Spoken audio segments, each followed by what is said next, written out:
నిన్న సాయి గర్జన టీవీలో ఒక వీడియో బయటకు వచ్చిందండి. ఇప్పటిదాకా 3700 మంది చూశారు ఆ వీడియో.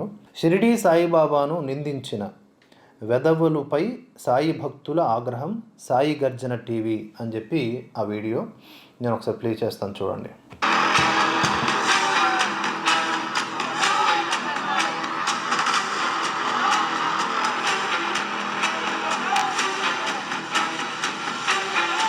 ఇందులో విధుశేఖర భారతీ స్వామి వారు, ప్రవచనకారులు, అలాగే వారితో పాటుగా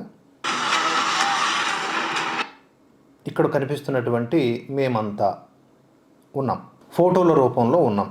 వాటిని తగలబెడుతూ అక్కడికి చేరినటువంటి ఒక 5-6 మహా అయితే ఒక 10 పెయిడ్ బ్యాచ్ అంటారు. వీళ్ళు ఏమంటారు? Paid batch. వీళ్ళు సాయి భక్తులు కానే కాదు. ఒకవేళ అవును అనుకుంటే వీళ్ళ పేర్లు, ఫోన్ నెంబర్లు, అట్లీస్ట్ వీళ్ళ పేర్లు చెప్పి ఈ పెర్ఫార్మెన్స్ కనబరచాల్సింది. కేవలం ఏమీ చేయలేక ఏదో చేయాలనుకొని ఇలాంటి పిచ్చి పనులు చేస్తూ ఉన్నారు. దీనివలన వీళ్లకు కలిగేటటువంటి లాభం అంటూ ఏమీ ఉండదు. కానీ జగద్గురువులైనటువంటి విధుశేఖర భారతీ తీర్థస్వామి వారితో పాటుగా ఎంతో గొప్ప గొప్ప మహానుభావులైనటువంటి ప్రవచనకారుల యొక్క ఫోటోలను కూడా తగలబెడుతున్న ఈ పాపపు పనికి తగినటువంటి ఫలితాన్ని కర్మరూపంలో అనుభవిస్తారు. ఇప్పుడు మా బోటి వాళ్ళం, మేము సామాన్యులం, మమ్మల్ని మీరు ఏమనుకున్నా, ఏది చేయాలనుకున్నా వీ డోంట్ కేర్, మాకేమి నష్టం లేదు. కానీ వాళ్ళంతా ఎవరు? ధర్మస్వరూపులు. వారిపైన ఎందుకు మీకు ఆగ్రహం? వారు మా వెనకున్నారనా? వారు మా వెనకున్నారు అనుకోవడం మీ భ్రమ. ఎవరు మా వెనకున్నారు అంటే భగవంతుడు ఉన్నాడు. మీ వెనక ఎవరు ఉన్నారు అనేది మీరు డిసైడ్ చేసుకోండి. ఈ ప్రోగ్రామ్ను ఆర్గనైజ్ చేసి దీనికి ఫండింగ్ ఇచ్చి 1000 రూపాయలు, 2000, అంతకు మించిన పెద్ద బడ్జెట్ చిత్రం ఏమీ కాదు ఇది. మహా అయితే పోస్టర్లకి కలుపుకుంటూ ఒక 3-4 వేల బడ్జెట్తో కూడుకున్నటువంటి ఈ ప్రోగ్రామ్ని బయటకు వదిలేసి బెదిరించేయాలని చూడడం అనేది మీ యొక్క వెర్రితనం. దీనివల్ల ఊడేదంటూ ఏమీ లేదు. కొంతమంది అనుకోవచ్చు, అయ్యో ప్రవచనకారులు, పెద్దలు, వీళ్ళందరి యొక్క పరువు రోడ్డున పడేది. ఏంటి పరువు? ఇప్పుడు వాళ్ళు ఉండే స్థాయికి వాళ్ళ పరువు మీరు తీసేయగలరా? రాగద్వేషాలకు అతీతమైన స్థితిలో ఉండి నిత్యం ధర్మాన్ని బోధిస్తున్నటువంటి మహాత్ములు వాళ్ళ జోలికి వస్తే ఇప్పుడు వెలిగించిన అగ్నిలోనే కీటకముల వలె నాశనం అయిపోతారు. అంతేగాని వాళ్ళకి నష్టం అంటూ ఏమీ లేదు. కాకపోతే కల్ట్ ఎంత ప్రమాదకరం అన్నదానికి ఇది ఒక ఉదాహరణ. కల్ట్ అంటే ఎవరు? ఇది ఆర్గనైజ్ చేస్తున్నటువంటి వ్యక్తులు. ఇక్కడ ఉన్నటువంటి వాళ్ళందరిలో ఒకడో ఇద్దరో తేడాగాళ్ళు ఉండొచ్చు ఆ కల్ట్ బ్యాచ్కి సంబంధించి. మిగతా వాళ్ళందరూ కూడా రోజువారీ ఎంతో కొంత తీసుకొని పనిచేసేటటువంటి వాళ్ళే. కనుక వాళ్ళందరినీ పక్కన పెడదాం. లాస్ట్లో స్లోగన్స్ ఇచ్చినటువంటి వ్యక్తి, అతని గురించి కూడా నేను చెప్తాను కాసేపు.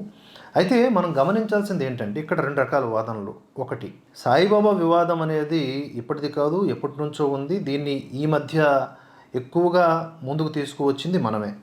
గట్టిగా మాట్లాడుతున్నాం, నవ్ ఆర్ నెవర్ అన్నట్లుగా సాయి సచ్చరిత్ర ఆధారంగా స్పష్టంగా మాట్లాడుతున్నాం. సాయిబాబా విషయంలో చెప్పాల్సింది చెప్తున్నాం. కానీ ఇక్కడ అటువైపు నుంచి మనకి సిద్ధాంతపరమైన ఖండన రావట్లా. బెదిరింపులు, కేసులు, లేకపోతే ఇలాంటి దౌర్జన్యకరమైన కార్యక్రమాలు, నీతిమాలిన ధర్మ విరుద్ధమైనటువంటి పనులు. వీటి వల్ల ఏంట్రా గడిస్తారు మీరు అంటే ఏమీ లేదు. ఆ క్షణానికి ఏదో ఒక సంతృప్తి. అంటే దీని ద్వారా అంటే వీళ్ళు రాజకీయ నాయకులు ఏంటి ఇంకా బెటర్గా సూట్ అయ్యేవారు. ధర్మం అనే త్రోవలో ఉంటే ఇలాంటి ఆలోచనలు కలగవు. పెద్దల యొక్క ఫోటోలను తగలబెడుతున్నారు అంటే మీ జీవితాలు తగలబడిపోతాయి కాదు. సిద్ధమైపోండి, మీ జీవితాలు తగలబెట్టుకుంటున్నటువంటి మీ క్షణాలు స్టార్ట్ అయిపోయాయి. అయితే ఇప్పుడు మనలో కొంతమంది ఏం చేస్తారట? ఇదిగో ఆ 4-5 వలన, లేకపోతే ఆ 10-15 మంది ఎవరైతే సాయిబాబా గురించి మాట్లాడుతున్నారో అతి సామాన్యులు, యూట్యూబర్స్. ఎవరు? యూట్యూబర్స్. వాళ్ళ వలన ఈరోజు పెద్దలకి ఇంతటి అపఖ్యాతి వచ్చింది అంటే మా వలన అంతటి దారుణమైన పరిస్థితి, వాళ్ళ ఫోటోలను తగలబెట్టేస్తున్నారు కాబట్టి మేము ముందు నుంచే చెబుతున్నాం, వీళ్ళకి మద్దతు ప్రకటించకండి అని మన మధ్యనే ఉండి మనలాగే కనిపించి మనకి సపోర్టు చేసేవారిలాగా ఉండేటటువంటి కొంతమంది ఈరోజు టర్న్ తీసుకునే అవకాశం కనిపిస్తోంది. కానీ నేను చెప్పేది ఏంటంటే ఇప్పటి వరకు స్పందించినటువంటి పెద్దలు ధర్మం పక్కన నిలబడినటువంటి వాళ్ళు. దాన్ని మనం గ్రహించకుండా ఇప్పటికీ తటస్థంగా వ్యవహరిస్తామనే వాళ్ళు ఎవరైతే ఉన్నారో వాళ్ళంతా కూడా నా దృష్టిలో పాపాత్ములు. ఉంటే అటన్నా ఉండాలి, ఇటన్నా ఉండాలి. మధ్యలో ఏంది? కనుక ఇక్కడ మమ్మల్ని బూచిగా చూపించి పెద్దలకి మా వలన ఏదో జరిగింది అని ఇలాగే ఎవడైతే పోర్ట్రే చేయాలని చూస్తారో వాళ్ళంతా కూడా మూర్ఖులే. ఎందుకంటే పెద్దలు మనల్ని కాదు మొత్తం జీవితాన్ని, వేదాలని అన్నిటినీ చదివేసిన వాళ్ళు. వాళ్ళ వీడియో కాదు, వాళ్ళ మొహం చూస్తేనే మొత్తం కథాకమాంశం కనిపెట్టేస్తారు. కనుక ఈ నాటకాలన్నీ కట్టిపెట్టండి. ఇలాంటి పనులు చేసే ముందు మీరు అద్దం ముందు నిలబడి చూసుకోండి మీ బతుకులేంటో.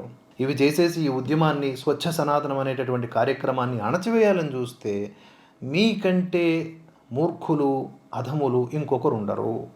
ఇది నిరంతరము కొనసాగేటటువంటి ప్రక్రియ. నాట్ ఓన్లీ తురక బాబాలు, నాట్ ఓన్లీ ఈ బాబా ఆ బాబా అని కాదండి.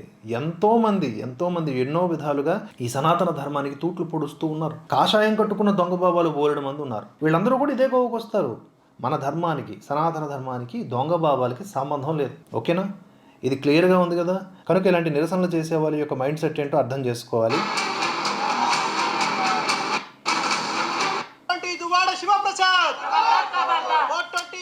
శివప్రసాద్, కిల్లి భాస్కర్, జాగంటి కోటేశ్వరరావు, పీఠాధిపతి విధుశేఖర భారతి,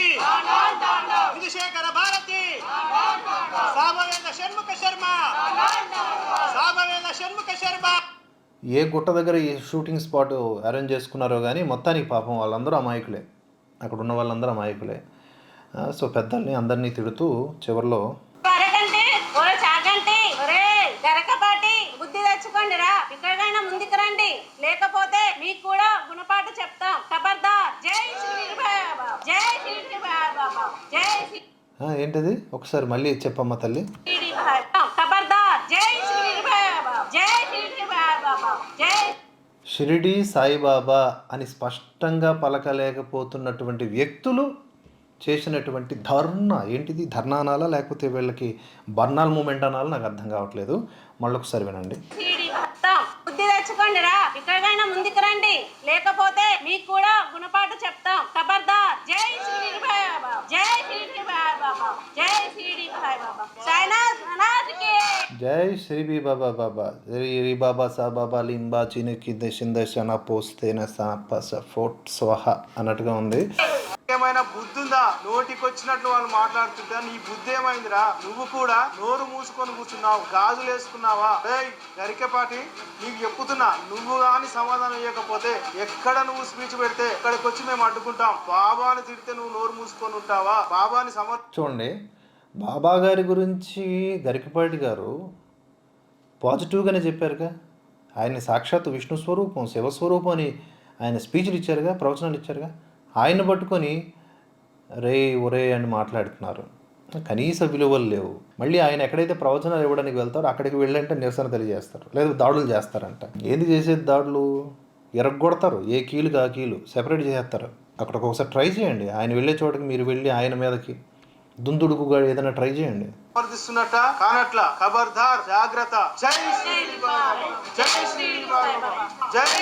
ఈడు కూడా, ఈ పిల్ల బచ్చా కూడా షిరిడి సాయిబాబా అనలేకపోతున్నారండి వీళ్ళు.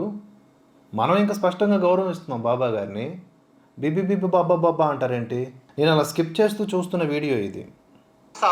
సామవేదం షణ్ముఖ శర్మ గారు 420 బ్యాచ్లు పట్టుకొని ఇవన్నీ చేస్తున్నాడు. మాకు తెలుసురా, ఇక మీకు పడతాము. మీరు చాలా జాగ్రత్తగా ఉండండి. ఇదే విధంగా మీరు బాబా మీద విమర్శ చేస్తే మాత్రం మీ మీద కేసులు పెట్టి చిప్పకూడు తినిపిస్తాం. ఖబర్దార్. సామవేద షణ్ముఖ శర్మ మాట్లాడుతుంటే ఈ చాగంటి కోటేశ్వరరావు, గరికపాటి ఏం చేస్తున్నారా మీరు? చూసారా స్క్రిప్ట్? ఇక్కడ మనం గమనించాల్సింది ఏంటి? ఎవరు మాట్లాడినా స్క్రిప్ట్ ఒకటే. ఇప్పటిదాకా ముగ్గురు వ్యక్తులు మాట్లాడారు కదా, ముగ్గురు మాట్లాడుతుంది ఏంటంటే సామవేదం గారు, గరికపాటి గారు. వారు న్యూట్రల్గానో లేకపోతే సాయిబాబా ప్రోగానో ఉన్నారు కదా, వాళ్ళని కూడా తీసుకొచ్చేసి మీరెందుకురా మాట్లాడటం లేదు అనేలాగా పిచ్చి కూతులు కూస్తున్నారు. ఎవరికి ఎగెనిస్ట్గా అంటే సామవేదం గారికి అంట. సామవేదం గారికి ఎగెనిస్ట్గా వీళ్ళు మాట్లాడాలంటే సేమ్ స్క్రిప్ట్. మీరేమైనా గాడిదలు కాపుతున్నారా? వేదవల్లారా, ఇప్పటికైనా మారండిరా, జనాలు తిరుగుతున్నారా? అక్కడ ఉన్నాడు, వేదవల్లారా, గాడిదలు కాస్తున్నారా. ఒక నిరసన వ్యక్తం చేసేటటువంటి బాడీ లాంగ్వేజారా అది? దవడ పళ్ళు రాలగొట్టే వాళ్ళు లేక ఇలాంటి పిచ్చి పనులు, పిచ్చి కూతలు చేస్తున్నారు. మేము ఎక్కడన్నా బాబా గారికి వ్యతిరేకంగా మాట్లాడామరా ఇప్పటి వరకు? బాబా గారికి వ్యతిరేకంగా మాట్లాడామా? ఆయనగా గౌరవిస్తూ కలుషితాన్ని ఖండించాం. కామన్ సెన్స్ లేదారా మీకు? ఏం చేద్దామని, దీంతో ఏం బెదిరించేద్దామని? ఇది లేదా బాబాని మళ్ళీ తిడుతున్నారు. మీరు నోరు మూసుకొని కూర్చున్నాడు ఎందుకురా? ఇదే విధంగా మీరు బాబాని విమర్శిస్తే మీ మీద కేసులు పెట్టి రోడ్డుకి ఇడ్చి చిప్ప కూడా తినిపిస్తాం. జై మహా అయితే ఏం చేస్తారా, అదే చేస్తారు కదా. ఇప్పుడు మిమ్మల్ని అందరినీ కూడా ఒక పెయిడ్ బ్యాచ్ని ప్రోధి చేసినట్లుగా ఇంకెక్కడో ఏదో పేమెంట్స్ చేసి ఏవేవో దాడుల్లో లేకపోతే కేసులో బనాయిస్తారా? అరే జైలుకి వెళ్ళి వచ్చినా కూడా మేము చేసేది ఇదే అంటుంటే అర్థం కావట్లేదు మీకు? కామన్ సెన్స్ లేదా? మీకున్నది ఒకటే ఆప్షన్, మమ్మల్ని లేకుండా చేయటం. ఇక దానికి కూడా మీరు తెగించే బ్యాచ్ అని తెలిసినా మేము ఎందుకు నిలబడి ఉన్నామంటే ధర్మం రా, ధర్మం ఇంపార్టెంట్ ఇక్కడ. సరే వీడెవడో మనకు తెలియదు, వీడిని ఆడిస్తున్నవాడు వెనక ఎవడో ఉన్నాడు, అది కూడా మనం ఫైండ్ అవుట్ చేద్దాం. తెలుసు ఎవడో నాకు తెలుసు, కానీ మాట్లాడదాం తర్వాత మాట్లాడదాం. కాకపోతే వీళ్ళ యొక్క వ్యవహారం చూడండి. సాయిబాబా, జై సాయిబాబా, జై షిరినాథ, జై శ్రీనాథ, జై సాయిబాబా. జై సాయిబాబా. సురేష్ శృంగేరి పీఠాధిపతి విధిశేఖర భారతి. అది ఇలా అక్కడ ఉన్నటువంటి కొంతమంది అమాయకులను పక్కన పెట్టేస్తే 3-4 డైలాగులు రాసిచ్చారు. ఒకే రకమైనటువంటి డైలాగులు. అందరూ కూడా చేసేది ఈ దూషణే. ఇదంట నిరసన అంట. ఇది ఒక రకంగా చట్టవిరుద్ధమైనటువంటి కార్యక్రమం. సరే చూద్దాం. అయితే దీన్ని అడ్డు పెట్టుకొని ఎవరైతే మనలో ఒకరిగా ఉండి తిక్క వేషాలు వేస్తారో వాళ్ళని మాత్రం క్షమించేది లేదు. ధర్మం క్షమించదు. ఇది గమనించండి. ఇంత దారుణమైనటువంటి కల్ట్ స్థితికి చేరుకున్నటువంటి ఏ సిద్ధాంతమైనా రాద్ధాంతమే తప్ప దానివలన ధర్మానికి ఉపయోగం ఉండదు అని మరోసారి చెబుతూ ఈ అంశాల మీద రానున్న రోజుల్లో ఇంకా బలంగా స్పందిస్తాం. ఫాలో అవుతూనే ఉండండి భరతవర్ష. జై హింద్, జై భారత్.